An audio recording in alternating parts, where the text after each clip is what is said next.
आप देख रहे हैं हमारा YouTube चैनल दी सच्चा भारत और आज के इस बुलेटिन में आपका स्वागत है। क्रिकेटर महेंद्र सिंह धोनी के सांचौर दौरे के दौरान समारोह में अव्यवस्था के चलते भगदड़ मच गई। जानकारी के अनुसार समारोह में अधिक लोग होने से पुलिस प्रशासन व्यवस्था नहीं बना पाई, जिसको लेकर मजबूरन लाठी चार्ज करना पड़ा, जिसके चलते क्रिकेटर महेंद्र सिंह धोनी का लोकार्पण अधूरा रहा और फीता भी नहीं काटा और धोनी वापस लौट गए। लोगों ने धोनी को देखने के लिए टेंट फाड़ दिए और बैरिकेड्स तोड़ दिए। ऐसे में सुरक्षा कारणों से फीता काटे बगैर धोनी को वापस लौटना पड़ा।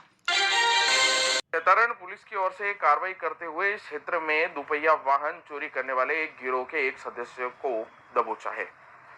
जतारण पुलिस में 21 फरवरी को एक प्रार्थी ने रिपोर्ट दर्ज कराई थी कि बस स्टैंड से उसकी बाइक चोरी हो गई है।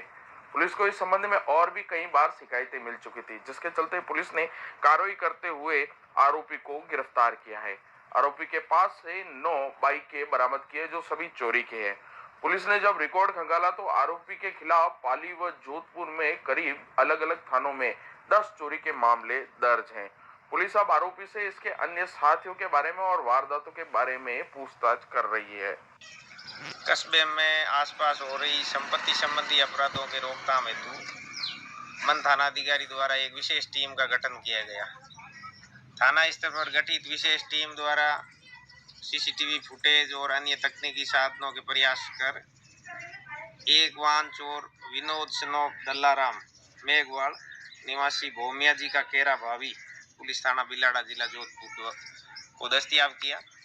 उक्त वाहन चोर से पूछताछ कर जानकारी की तो 9 मोटरसाइकिलें विभिन्न जगहों से चोरी करना कबूल किया। उक्त आरोपी की निशानदेही से 9 मोटरसाइकिलें बरामद की गई। जतारण पुलिस की ओर से आरोपी को गुरुवार को कोर्ट में पेश किया जाएगा। उसके बाद उसे फिर से पूछताछ के लिए रिमांड पर लिया जाएगा। प्रदेश भर में चल रही पटवारियों की हड़ताल की आग अब पाली में भी लगने लगी है। लंबे समय से पटवारियों की हड़ताल के चलते किसानों व लोगों को खासी दिक्कतों का सामना करना पड़ रहा है। पाली के 378 पटवार मंडल पर 4 दिनों तक कोई भी कार्य नहीं होने वाला है।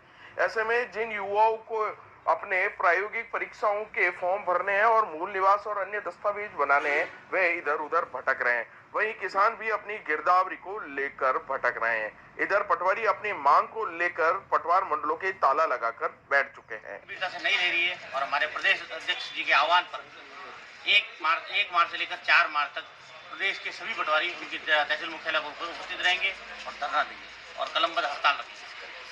पाली में पहले 222 पटवारियों ने अपने बस्ते कार्यालयों में जमा करा दिए थे। अब पाली के 378 पटवार मंडल के सभी पटवारियों ने अपने बस्ते तहसील मुख्यालय पर जमा करवा दिए हैं, जिसके कारण पाली में राजस्व का सभी काम पूरी तरह से ठप हो चुका है।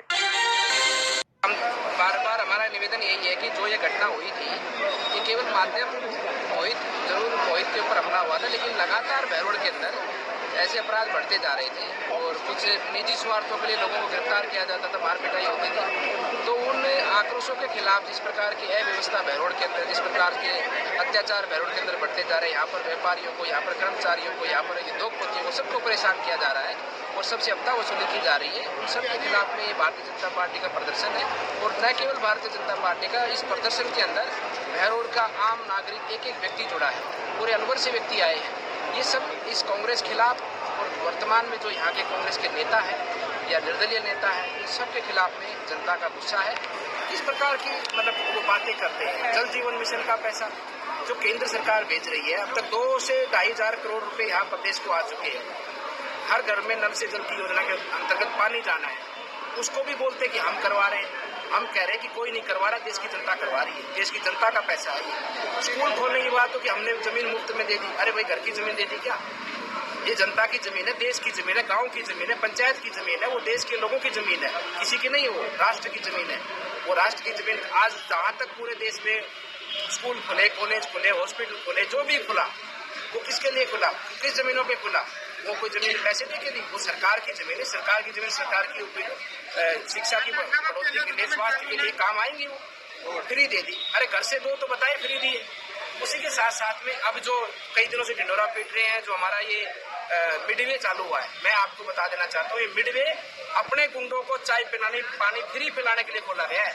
ना कि ये बहरोड के विकास के। क्योंकि खुद के कहीं होटल में बैठता तो वहाँ खुद की चाय पत्ती लगती, यहाँ सरकार का पैसा लगा। आप इसका बिल देख लेना, विधायक के कोटे में कितना बिल आएगा। मैं कहता हूँ लाखों रुपए महीने का विधायक अपने निजी स्वार्थ में इसका यहाँ पर संसाधनों का उपयोग करेगा, अपने गुंडों को चाय पिलाएगा, अपने गुंडों को वहाँ कमरे देगा, अपने गुंडे वहाँ मस्ती मारेंगे, मौज करेंगे, वहाँ पर पुलिस भी नहीं जाएगी।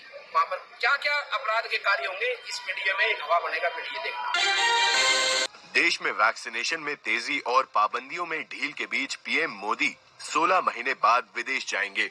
25 मार्च को पीएम बांग्लादेश की पीएम से मुलाकात करेंगे। यहाँ वो शेख मुजबिर रहमान के शताब्दी समारोह में हिस्सा लेंगे। इसके बाद मई में पीएम पोर्चुगल का दौरा कर सकते हैं। यहाँ यूरोपियन यूनियन के नेताओं से उनकी मुलाकात हो सकती है। वहीं जून में ब्रिटेन में G7 समिट होगी, यहाँ भी पीएम शिरकत कर सकते हैं। बता दें आखिरी बार पीएम 2019 के नवंबर में ब्राजील गए थे। तब से वो कई कार्यक्रमों में शामिल तो हुए, लेकिन फिजिकली नहीं, वर्चुअली। वसुंधरा जब लीड भूल जाओ आप सपना कहाँ से करेंगे वो जिस समय यार आप समझो वसुंधरा को इसलिए लाए थे कि राजस्थान में जाट समाज की बहुत बड़ी संख्या 16% के लगभग, तो भाई हम एक कार्ड खेलेंगे कि राजपूत की बेटी, जाट की बहू, गुजर की समधन और फलाओं की भाणजी आणजी मौसी की लड़की 50 जगह करके लाए। तो वसुंधरा जाट समाज ने वसुंधरा को नकार दिया। जाट समाज के 500 वोट भी नहीं लगे राजस्थान के अंदर। सिर्फ जो इसके साथ गाड़ियों में घूम रहे हैं ना उनके परिवार के लोग होंगे। अब जब ये परिवर्तन यात्रा करेगी जब पता लग जाएगा जाट समाज कितना साथ है। और राजपूत समाज में खुद में इतने नेता तैयार हो गए कि वसुंधरा क्यों नेता मानेंगे अपना। और गुजरों में पायलट सीएम बन रहा था और 80 गुजरों को मरवाया और पायलट को सीएम बनने से किसने रोका? वसुंधरा ने रोका। तो कैसे वसुंधरा को एक्सेप्ट करे कोई? और वसुंधरा को कोई ऊपर वाले हरी झंडी भी नहीं देंगे। अब ये खुद अपने मन में हरी झंडी लेके घूम रही है। मन में तो हर कोई मुख्यमंत्री है रात को सोते समय। अभी हमारे सतीश जी बने हुए सीएम, 13 मुख्यमंत्री तो बीजेपी में भी बने हुए हैं, 13 सीएम है अभी। हाँ राजस्थान के 5-6 तो लोकसभा के अंदर मेरे साथ बैठते हैं। सेंट्रल में रोज कह रहे हैं, मेरी भी बात हुई है।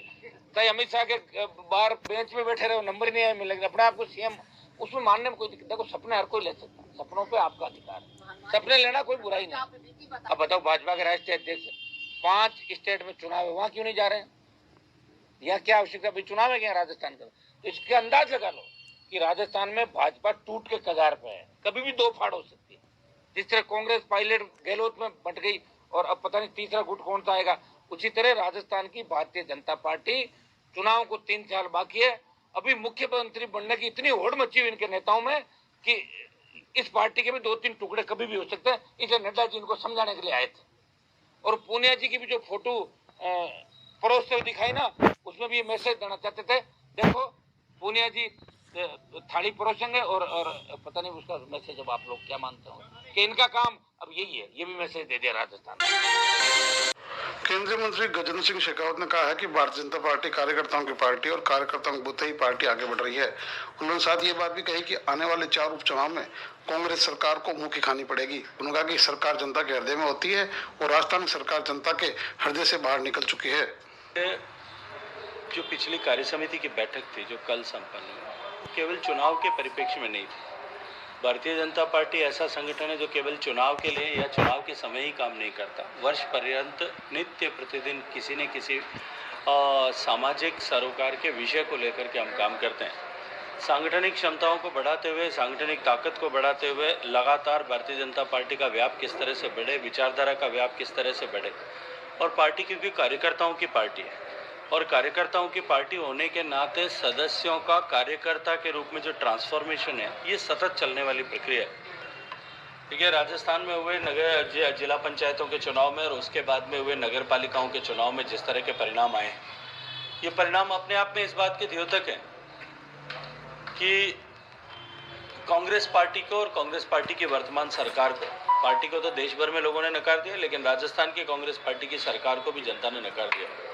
पार्टी के द्वारा तमाम भ्रामक परिस्थितियां उत्पन्न करने के बावजूद भी प्रदेश की जनता ने एक तरफा बहुमत देकर के भारतीय जनता पार्टी को विजयी बनाया है और ऐतिहासिक परिणाम दिए हैं। मैं ये मानता हूं और विश्वास के साथ मैं कह सकता हूं कि इन 4 उपचुनाव में भी कांग्रेस को मुंह की खानी पड़ेगी, क्योंकि जनता के मन से सरकार जनता के हृदय में होती है। जनता के हृदय से सरकार निकल चुकी है, जनता ने सरकार को नकार दिया है। चूरू में बदमाशों और भूमाफियाओं के हौसले किस कदर बुलंद है, इसका अंदाजा यहां एक आरटीआई कार्यकर्ता को मिली जान से मारने की धमकी के बाद लगाया जा सकता है। जहां बदमाशों और भूमाफियाओं में ना तो कानून का कोई खौफ है और ना ही पुलिस का, तभी तो बदमाशों ने शहर के आरटीआई कार्यकर्ता योगेंद्र शर्मा के घर पत्थर बरसा, उन्हें हथियार दिखा, जान से मारने की धमकी दी है। पीड़ित आरटीआई कार्यकर्ता के घर बदमाशों द्वारा पत्थर बरसाए जाने के बाद योगेंद्र शर्मा का पूरा परिवार भी खौफ के साए में जी रहा है। मामले में पीड़ित आरटीआई कार्यकर्ता ने चूरू कोतवाली थाने में धमकी देने वाले और घर पर पत्थर बरसाने वाले करीब 10 जनों के खिलाफ कोतवाली थाने में परिवाद दिया है। कोटा मंडल के रामगंज मंडी और कोटा के बीच से गुजर रही भगत की कोठी बिलासपुर एक्सप्रेस ट्रेन में आज अचानक ब्रेकों के घर्षण होने से आग लग गई। आग सेकंड एसी कोच के ब्रेक में लगी थी, जो कि सेकंड एसी के कोच तक भी पहुंचने लगी। हालांकि समय रहते इसका पता यात्रियों से चल गया, जिसके बाद ट्रेन को मोड़क स्टेशन पर अचानक रोका गया, जबकि उसका हार्ट नहीं था। साथ ही ब्रेक पर पानी डालकर और अग्निशमन के उपकरणों की मदद से बुझाया गया और बाद में करीब 40 मिनट बाद जब फिट गाड़ी को माना तो आगे के लिए रवाना किया। कोटा स्टेशन पर भी उसकी जांच हुई। शहर की रहने वाली एक महिला ने उसके पड़ोस में रहने वाले किसी शख्स के खिलाफ उसके साथ दुष्कर्म करने की एक रिपोर्ट आज पेश की थी, जिस पर परिवादिया की रिपोर्ट पर मुकदमा बलात्कार धारा 376 में दर्ज कर लिया गया है और प्रकरण दर्ज करने के बाद में पीड़िता का मेडिकल बोर्ड से मेडिकल करवा दिया गया है। प्रकरण में अनुसंधान जारी है। पीड़िता ने यह बताया है कि वर्ष 2012 में उसने अपने पति से तलाक ले लिया था। उसके पश्चात उसके मोहल्ले के पड़ोस में रहने वाले किसी शख्स ने उसे शादी करने का आश्वासन देके उसके साथ शारीरिक संबंध। और ऐसे ही नए अपडेट पाने के लिए द सच्चा भारत चैनल को सब्सक्राइब कीजिए। धन्यवाद।